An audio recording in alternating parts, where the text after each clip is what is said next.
Okay, so it's part two. On this question, you have an expression that you need to keep in a completed square form, which is pretty simple. So we're going to start with factoring out the 4. So we're going to have 4 lots of x squared minus 6x with a plus p on the end.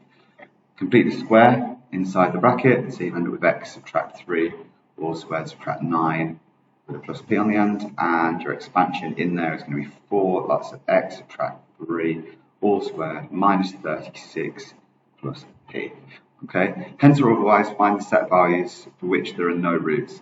Okay, just to give you a little bit of detail on this one, the turning point for this will be 3, okay, and p subtract 36. Okay, now if we imagine that p subtract 36 is going to be part of our vertex, if that p is below 36, then when you subtract 36 from it, we end up with a negative.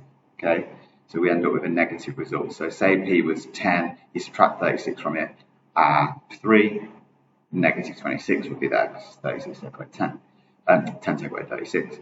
So if p is greater than 36, it means that it would raise this graph up.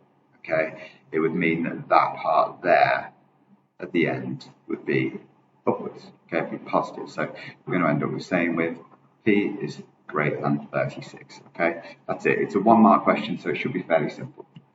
Next, solve the equation. So if we let y equal x cubed here, then we can say, well, I've got 8y squared plus 215y subtract 27, which equals 0. We'll need two numbers that multiply to make 8 times 27 made negative is 216, so it's going to be 8 times 2 negative 216, add to 215, and that will be 8y squared plus 216y subtract 27 equals 0.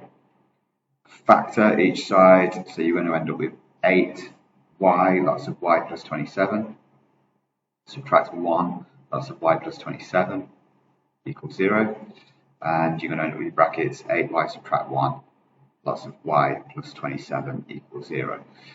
That means that the solutions happen when y equals 1/8 and when y equals negative 27. So this is solve each of these brackets. But y is x cubed, so x cubed equals 1/8 and x cubed equals negative 27. This means that x has solutions, the solution for this happens when x is a half, which is the cube root of 8, cube root of 1/8, and when x equals negative 3. Okay, again, not a very difficult question, that one, question 4.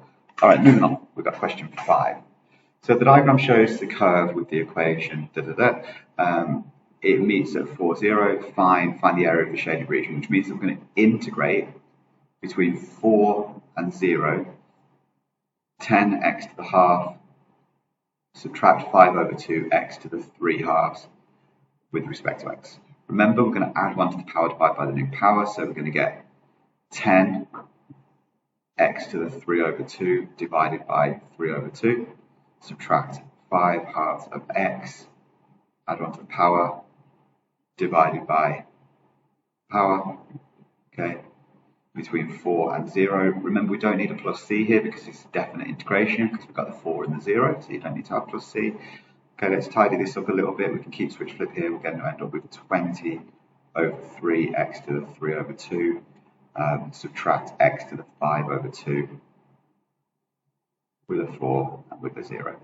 Now remember, we're going to substitute in 4 and then we're going to substitute in 0 and we're going to do the 4 part and take away the 0 part. Remember, if we sub in 0 here, that's gone, that's gone.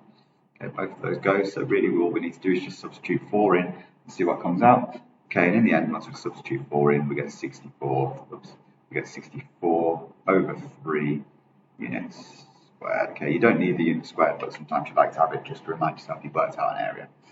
Okay,